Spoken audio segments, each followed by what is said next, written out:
Hey, everybody, welcome to View from the Top podcast, where we help growth-minded men who desire momentum in their business, their family, and their finance get through the valleys and up the mountain to their very own view from the top. I am so glad you're listening in today. My name is Wally, and if you've experienced it before, let's say you're listening to a business partner, an employee, a family member, a neighbor, maybe even your preacher at church, and you hear something that you just don't agree with. What do you do? Well, today, Big A and I are going to deep dive into the turbulent waters of unsolicited advice. So let's get Big A in here. Big A, you ready to get some skin in the game today? Come on, Wally. I'm fired up. You know, bringing in a new year always excites me. The energy that's around it in every arena that I'm in, the family, business, at church, everything, it just feels invigorating. I don't know. Something about a new year is really exciting to me. So I'm amped up, man. I'm ready to go today. You know what, though? I do have a little bit of a challenge that I was busted on. And I'm curious, before we get into this unsolicited advice episode, I got in trouble. I got in trouble. My oldest daughter, Brooke, I kind of got in trouble a little bit. She busted me on a thing that I was doing for my granddaughter. And I just kind of assumed that she knew, but she didn't. I got a granddaughter, you know, well, obviously, and she's in college, and it's expensive down there, right? Sure. I mean, it's just like, it costs a lot to live down there and go to school. And so I'm a grandfather, okay? So like, what do? I got to help a little bit. So I was talking to her one day and I said, hey, you keep doing really good and you keep those grades up. You're working hard. You're doing all the right things, making all the right decisions. And Big A's going to take care of your gas while you're down there. She goes, what? And I said, you don't worry about it. Like, I got you. And so I start sending her money every month and it's covering her gas. Well, I kind of let the cat out of the bag to Brooke. And I was like, she goes like, what are you doing? And I said, well, what do you mean? What am I doing? She goes, I'm trying to teach her to be responsible and manage her money. And I didn't even know about this. And I was like, well, I didn't know I needed your permission. Oh, I guess it's my granddaughter. So anyway, what do you think about that? Like, I wished I hadn't said anything, but anyway, kind of got my granddaughter in a little bit of trouble. She goes, why didn't you tell me this? And she said, well, I thought Big A told you. I didn't know I was supposed to tell you. And so it just kind of happened. But I'm like, dang, I'm a grandfather. Can't I do some things like that? Like, do I need my adult children's like permission to help my grandkids? What do you think, Wally? You're a granddaddy. So, yeah, my grandkids are pretty tiny still, right? Like, I haven't had that college experience yet. My oldest one's 4. So I'm not sending them gas money. But I will say from a parent's perspective, so I'd probably be a little frustrated with you too if you did that. I figured you would. I knew you were going to take that side. Because here's the thing, man. Let's wait till that little boy starts needing something. We're going to have another talk in about 10 years. I don't know. Maybe the granddaughter. Maybe. Okay. The grandson, probably not so much. But maybe the granddaughter. But here's the thing, is that I think with especially our, if our grandkids are still living at home, like they're still, what I mean by that is like with their parents, they're still kind of under their roof. You know, if their parents are paying for college and they're there and they're working with them home, I'd at least I think it would be good to run it by them. And I did run it by her after the fact. I did say, well, what do you think? And she goes, well, what do you want me to say now that you're doing it? No. Like, what me to tell you to quit? No, I'd be like, hey, I'd have to go through the parents at that point because hopefully they're, it sounds like Brooke is like obviously working with her and teaching her and helping her. Doing a great job too. Yeah. So I'm sure you what, though, I'm going to be honest. I'm not going to quit though. I can tell you that. So I'll figure out a way. Yeah. I don't know. She's 21 years old now. She's an adult. She fixed to get married. I mean, my Lord. I mean, no, I'm just kidding. I'm just ragging a little bit here, but I don't want to do it without their permission. Obviously, she's doing good things. She's teaching her great. She's taught her great values and taught her how to manage money. But I'll be honest with you, I've never been the parent of a grandchild in college, right? Mm-hmm. So I messed up maybe, but I don't know if it's about even permission, Big A. I don't know if it's permission. I think it's more a buy-in. Maybe Understanding so. the full She would have context. done Yeah. it. You know, I look back on it now. She would have been happy for me to do it. I think she just needed to know so that they knew how to budget and how to train her and teach her. I was like, Abby's double dipping down there. She's That's like, right. I was going to say, like, I can see that you wait going till I on see right her. I'm there. going to say, Abby, are you double dipping? What are you doing? Hey, I want to get into talking a little bit more about this. Speaking of unsolicited advice, Yeah, there you go. you know, our mutual friend, Robbie Galty, he's our pastor at Long Yeah. Hollow Church. And Robbie and I have been friends for years. Robbie's been there about 8 or 9 years now, doing an incredible job with our church. He followed David Landreth, which was a good friend of mine. You know, I've been at Long Hollow 30 years. So we've, you know, been on this journey with these guys and watched them and how they lead and what they do. And Robbie and I, you know, share a lot of meals together. Actually, we're going to breakfast tomorrow morning to kind of hang out a little bit together. But he and I talk often about leadership. We're constantly talking about, man, how do we sharpen each other to be better leaders? And we're always sharing best practices and things that we're doing. And he started laughing one day at one of the breakfasts we were eating at. And I said, what is it? He goes, you know, just there's people always got an opinion. I said, what do you mean? He goes, it doesn't matter if I preach too long, too short, if I'm preaching out of, you know, the New Testament or the Old Testament, or if I'm wearing a 3-piece suit or if I'm wearing jeans and a sports shirt. It doesn't matter. When you got 7,000 people, somebody always wants to give you their advice, right? And I don't even go out there and ask everybody for their advice. Well, I thought about it in ISI. It's the same way. You know, we got 150 guys and all over the country. And, you know, it's like we're reading too many books, not enough books. You know, we're meeting too often, not enough. You know, we should meet all day instead of an hour. It's like, how in the world do you solve for that? How do you please everybody?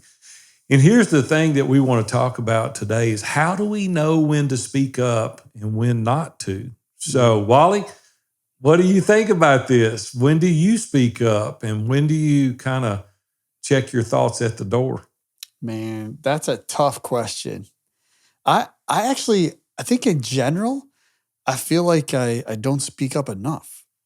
Just in general. I think with the general population at large. You talk about church, politics. So church, obviously, it's our church leaders. And sometimes I'm like, man, I don't know who to really connect with. Sometimes it's because it's not advice so much, but maybe it's an encouragement. Right. But I don't really know who to connect with all the time. And maybe it's advice or some type of constructive criticism, right? That I saw. There was something this Sunday that happened that I'm just like, I want to say something. It wasn't about the preaching per se. It was just a preference, but it's like, you know, no one asked me my opinion and I don't know who to go to for that. And when it comes to like politics and not even just, I use the word politics and that sounds so negative. I don't mean it to sound that way. I just mean like the people that represent us in our government. That's who they are. They're people represent us. And frankly, sometimes I don't always know. I don't pay attention enough to know who I should reach out to about things. And then there's things like probably the ones that hit really home, right? Or the people that are real close to us, right? Whether it's our wife, our kids, you talked about your granddaughter and your daughter, the adulting and all that. And it could be a business partner. It could be an employee. Man, it could be someone in our ISI group sometimes, right? Like you think, oh man, like, well, maybe how should I say that? The benefit, frankly, of the ISI group is that's why we're there a lot of times. So iron sharpens iron's a little different there, but it is different. We're doing it, but let's just take these one at a time for a second. Yeah. Let's just go back for a second. Let's talk about our spouse. You've been married a long time. I've been married a long time. And I've learned some battles I'm just not going to fight, right? So I'm not going to give her my opinion or advice unless she asks for it. And then sometimes, you know, she'll ask, and I'll say, "Well, you really want me to say?" She goes, "Yeah, I know you're pretty forward, so just say it." She's learned over the years, and I'll give it. I think it's maturing in marriage. You learn some of the things there's just no point, right? It's not a hill worth dying on. But then when it's something that's really important, I will say this, it's the way we do it has been really beneficial for our marriage. So I will give a little full cup, kind of a sidebar tip that's worked really well for us. Rarely does anything good come out of an argument for us. Because Robin wants to win, I want to win, we're fighting, and you know. The most productive time in our marriage has been when things are good. And then we sit down and address things that have bothered us in the past. It's like, hey, you said something a few weeks ago. I've had time to think about it. What did you mean exactly? Or you probably don't mean to do this, but when you say this, I feel this way. Help me understand that. She's calm. I'm calm. We're not pissed off. We're not, and we've made so much headway in doing that rather than arguing at the time. And so I've learned, and I think she has as well, is normally when we feel things heating up, we don't give advice. We just push pause for a minute. So how do you and Sonia do that? So what you're saying is in the heat of the moment. In the heat of the moment, I'm not giving advice as a rule. But you're creating an environment where you both agreed that, hey, now's the time for us to share our observations and things. And so it's at that point, it's not really unsolicited, right? If you've agreed that that you're both going to do it. Yeah. Well, oftentimes though, I'll share things that she didn't ask for, but I'll do it in that environment rather than. Right. You created the space that you've agreed. I did. She wasn't asking again for my opinion. Gotcha. But it's a much safer place to share it when things are calmed down, or a week later, or 2 weeks later. Now, a lot of my buddies will say, "Are you an idiot? Like, you're going to bring up another, things are good." Well, here's the thing though, then you've really dealt with it. Yeah. And then you can put it to bed. Yeah. It's not something that's lingering out there, because honestly, tonight or tomorrow night, there's one little topic I'm going to bring up. And we're recording this, so she's not going to have time to listen to it until we deal with it. But a little thing that's been bugging me for a while, and she hasn't asked my opinion, but I'm going to give it to her tonight or tomorrow night. We're going to talk through it because we're in a good spot right now. So, but back again with your spouse, is it similar? Do you guys hash it out right then? Do you offer your advice even when she doesn't ask? Is it, depending on what it is? Like, how do y'all deal with that? Sometimes we deal with it well, and sometimes we don't. I think, I have my moments where I recognize in maturity and unselfishness that it's, not the best time to bring something up, or sometimes it doesn't even really matter. I found this interesting in our journey in our marriage the last couple of years, that probably about 5 years ago, I don't know where I heard it. God gave me this word, I think. And he said, man, you got to stop trying to change Sonia, and you need to start enjoying her. And that's still been a journey, but it's been one that's helped me give me a little different perspective, that a lot of times my unsolicited advice would be my preference or my opinion. Like, for instance, unsolicited advice around when the kitchen should be clean, like the timing of it, not the fact that it actually gets done. Or sometimes it's more serious things, whether it's we're dealing with, being empty nesters. And as we've gone into the empty nesting phase, you've been through this, but there's different challenges that come up that aren't related to your kids anymore. And not really related to, if you got yourself in a financial situation where you're making it and you're fine, it's not related to money much anymore. So some of those things about the way that we spend our time, right, come up. And I'm working through some of that, like watching too much TV, right? Having too much recreation time. Are we being productive enough, right, with the work that God has for us? And so, man, it's a struggle to work through that. It's hard to lead, because I like the words, we love, we serve, and then we lead. And there's a lot that happens in that loving and serving to be able to know if we should give unsolicited advice or not. Let's go back to your church example a while ago. Yeah. You said even last week there was something that wasn't related to the preaching necessarily, but it doesn't even matter what it was. Yeah.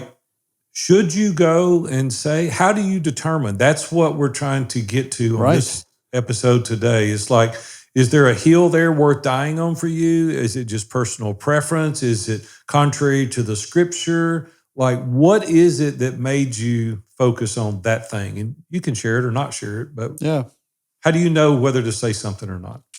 I feel like I should say it, but I don't want to, honestly. That's the hard part, right? If we're going to be transparent, I think the reality is I'm going to say it. So it's not, I don't think it's a biblical thing, just more of a preference thing. But we had someone that was helping to lead worship on stage this last week that had a very noticeable, literal nose ring, not like a little dot, not like a little stud, but like a little ring that came around. out through the nostrils. And is that wrong? No, it's not wrong. But man, was it a distraction for me? Man, was it so hard for me to like focus on what we were singing?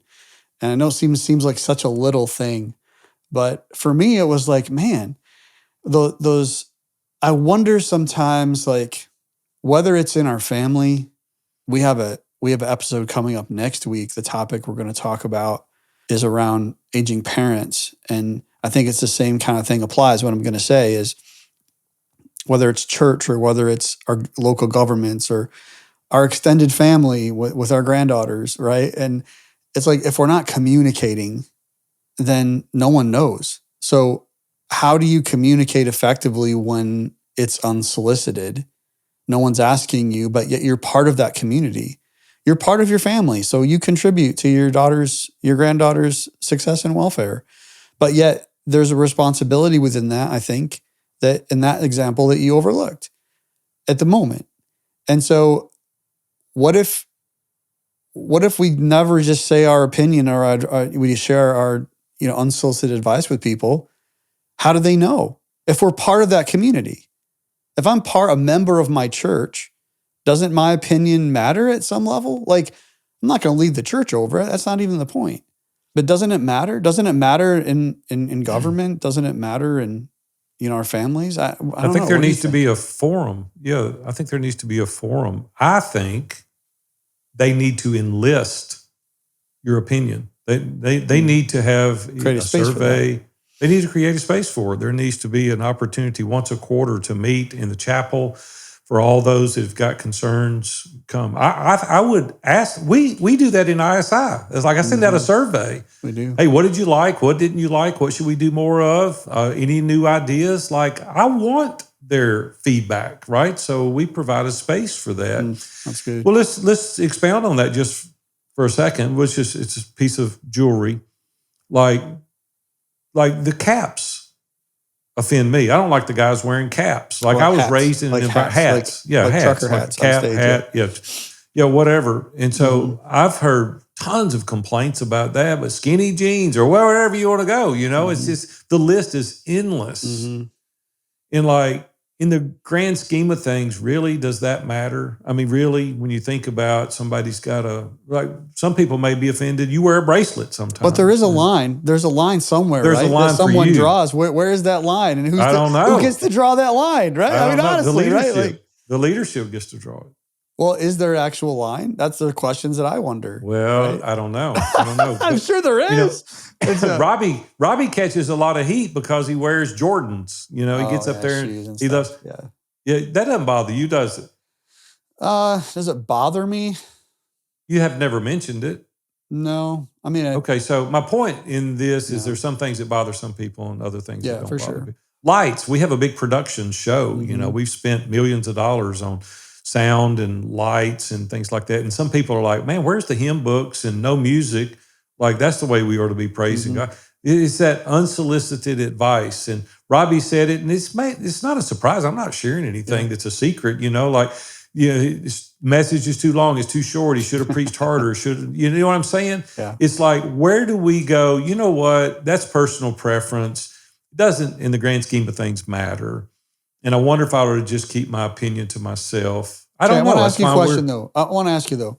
So I think in a perfect world, we're talking about communities right now. We're going to go another direction here in a minute and get more interpersonal, like one-on-one relationships. But we're just talking about, like, we talked about marriage a little bit. We're talking about communities as far as unsolicited advice. I think that if we're part of a community, there ought to be an opportunity for us to have a voice.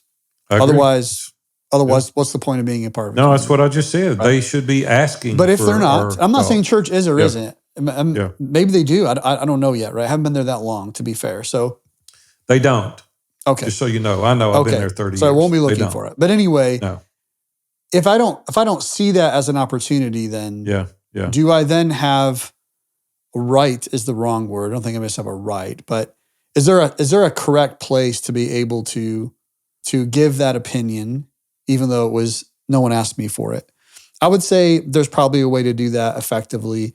The one thing I've talked with Sonia about this a number of times, and often the reason whether it's government or church or any community that I'm part of, often the reason I won't give constructive criticism on one-offs is because sometimes I'm not good at giving praise and celebrate one-offs when things would go really well. Yeah, that's a good And word. so when I am doing that, I feel much more inclined to have, even if I don't have a relationship, I just feel like I've earned some respect to be able to say my thoughts. And a lot of times they're not even, with judgment. It's not even that. It's just like, hey, here's my preference. Because the reality is that at the end of the day, like things happen because people have preferences. Otherwise they wouldn't happen. It's how it works. So I think there's spaces for that. You're right. If it's not created, there's probably, I know that there's like a very respectful way to be able to approach in the community. Yeah. Let's switch a little bit and go to like more interpersonal one-on-one relationships. Like we have maybe adult children, coworkers, business partners. What happens when you observe a business partner making a decision about their life that has no effect directly on the business, but you watch them and you're like, I probably wouldn't make that choice, but they're not asking you for your opinion, but you see it. What do you do? Yeah. So I'll tell you how I deal with that because I've had to deal with it. And I want to give kudos to Jordan Hammond for a second, one of our ISI guys. Talked to him on the phone the other day, and he's been in a couple of years now, and he said, Big A, I love ISI, I love all that's doing. I do have a word of caution for you personally. And I was like, oh man, what is this going to be? What is he saying? Unsolicited advice. No, I'm kidding. Unsolicited advice. He's bringing it. Yeah, we asked for it. We asked for it. That's right. We asked for it. Not unsolicited when we asked for it. Yeah, you're right. And he said, sometimes you'll make kind of a blanket comment about the way you've done things, and it gives the impression that this is the way we should do it. And he said, I think a better way of presenting that is saying, hey guys, Robin and I did this and it worked well for us. If that's meaningful to you, then great. And I love that. Mm-hmm. And I do what he said. I agree with him. All the time, right? Yeah, I agree with him. But see, we have blind spots. Yeah, for sure. And if we don't have people that we've enlisted their opinion to help us, we subject ourselves to their scrutiny, right? And that's what we do in ISI. And I think other organizations would be well served, including our church, if we would do the same, if we would give that opportunity and give the people a voice and offer a platform, not as a complaint session, not as, what you call it, a session, not that. I don't mean that. I'm talking about like, hey, I really care and it really matters and I love this place and this may not be anything, but this is the way I view it, right? And so I think then, but as far as a partner's concerned, I've done that before, just as a word of caution. And I'll tell you the reason that I felt the privilege to do it is because we had a relationship and time spent. Now, they may not ask for that specific thing, but because you love somebody, because it's for their best interest, not when your motivation is selfish in nature, you're just doing it for your gain. I think that's to be challenged. But when you're doing it for their benefit and you see a landmine and you're trying to warn them, it's like, hey, here's a very prime example. A young guy one time said, yeah, I'm going to go home and tell this to my wife. And I said, yeah, all that's going to happen is you're going to be on the couch. I got 40 years of marriage that says this is what's going to happen. You go do that thing, right? That wasn't for my gain. That was for his good. And it was unsolicited, but it was with people I have a relationship with, people I've spent time with, people that we interact on. And you talk about a partner. I mean, you and I talk all the time about things, and we're constantly going, you said this the other day in the group, or we were on that podcast doing it the other day and you did this. And it was kind of like, that didn't feel like you, right? I appreciate that because I know you're in it for my good. Right? I know your heart. I know you're in it for my good. Where it's different is if you just go up there to the church and land blast the creative team because they had somebody that was wearing a piece of jewelry that wasn't your personal style or preference. I think that's not going to get you very far. I think they're going to discredit you going forward. I think it's building the rapport, building the relationship. That earns you the right to be able to say it. I think back with the business partner idea, or even, those that we work with, we all have employees as business owners or, colleagues, people that we work with that are on our team. Our core value at Iron Sharpens Iron Mastermind is our relationships matter most. That's our number one core value. And so having those relationships established where people trust you, I'm still not going to go directly up to somebody and say, "Hey, I saw you do this the other day and you're screwed up." Like, that's wrong, right? Yeah, no. And I've seen people do that before where they just like make those judgments. Whether most of the time someone makes a judgment like that, they don't have a relationship a lot of times, right? Because you don't treat people like that you have a relationship with. But when you understand their goals, right, what they're trying to accomplish, you have a relationship, so you understand a little more about their circumstances and maybe their own preferences, like you're able to speak into that situation a little more. I think it's really important to ask. Like if you were to say to me, what's the number one thing with unsolicited advice? Like what's the number one tip with unsolicited advice that you would give? And first of all, don't make it unsolicited. Meaning like maybe they haven't come asked you for it, but you could ask them permission because you care about them. Sure. If you go to someone and say, "Hey, I've done this a number of times. I did it with my daughter, my grown daughter who's married. She's been married just over 2 years.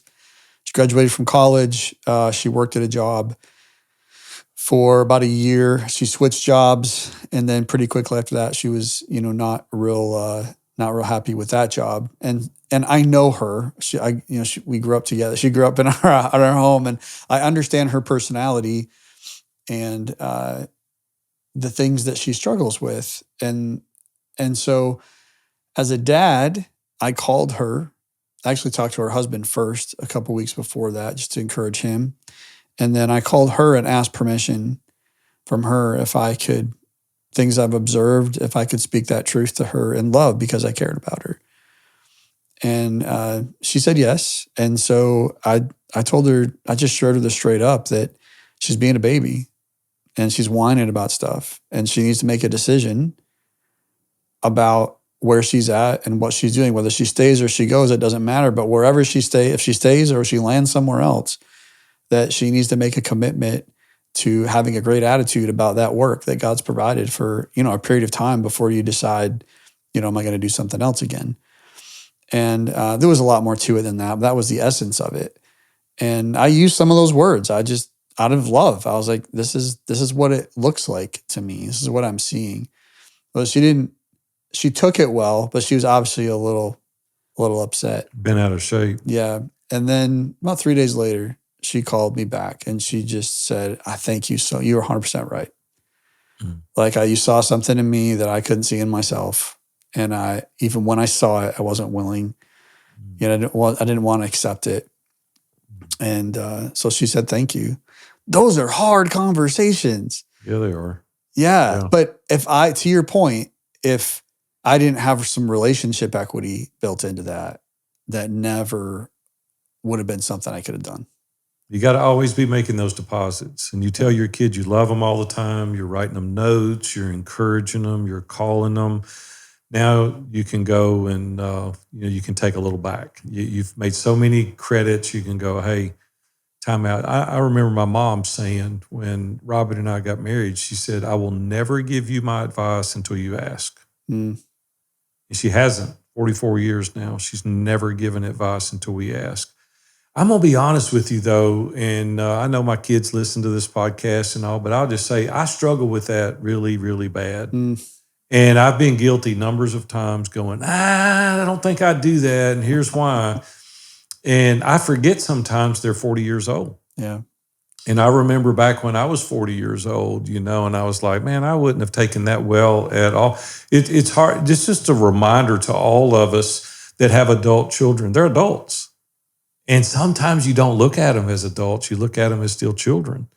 And so I've got to remind myself constantly. And it was very convicting when I was putting together some of the notes for this. I was like, man, my sins have found me out at the pulpit steps. It's like right here. And I'm guilty. And I've got to do a better job about this because your goal is to make them better. That's the goal, right? But the presentation, well, it should be. I mean, if you're in a good position, you're not doing it for selfish motivation. There's a lot of people out there that do, I'm sure. But I'm talking about when you're healthy. Really think through. I love your demeanor and your temperament, Wally, about how you go and ask their permission. I got to get better at that. I know I'm even your senior, but still I can learn as we go forward with our kids and with our grandkids, because offering advice without being asked can come across really invasive, really disrespectful, and violating their personal boundaries. And we've got to be respectful of that. So listen, as we wrap up today, I just want you to think about a couple of things as we leave you with this uninvited advice that we're giving you. You didn't even ask for it. Here, we're giving it to you on the show. They got invited when they turned on play. Invited. They did. But really think about always working hard to get context first. I mean, you want to do that. You want to hear before you're heard, right? And then realize that there's many paths to success, right? There's not just one pathway. And then don't be disrespectful and offer your 2 cents if they're unwelcomed or uninvited. So just think about that as you're giving advice, whether it be to your family member, your coworker, your partner, your children, your grandchildren. Just think through it before you give that next piece of advice. Because as always that we say, if you do, it'll help you on your journey to having that view from the top. Thank you so much for listening in today. We're so glad that you decided to join us and go through this topic on unsolicited advice. Hopefully there's something you took away that you can apply and make your relationships even better this week. We would love to hear from you, and the easiest way to do that is just to really reach out to us at pod@viewfromthetop.com. Maybe you have a topic that you would love to hear us talk about. We have a guest that we can bring on to talk about specific topics as well. We have that. And so we'd love to dive into those. So please send your questions our way. We've already got a bunch of them that we're looking through right now, but we would love to get yours. So please email us at pod@viewfromthetop.com. And we will see you next week.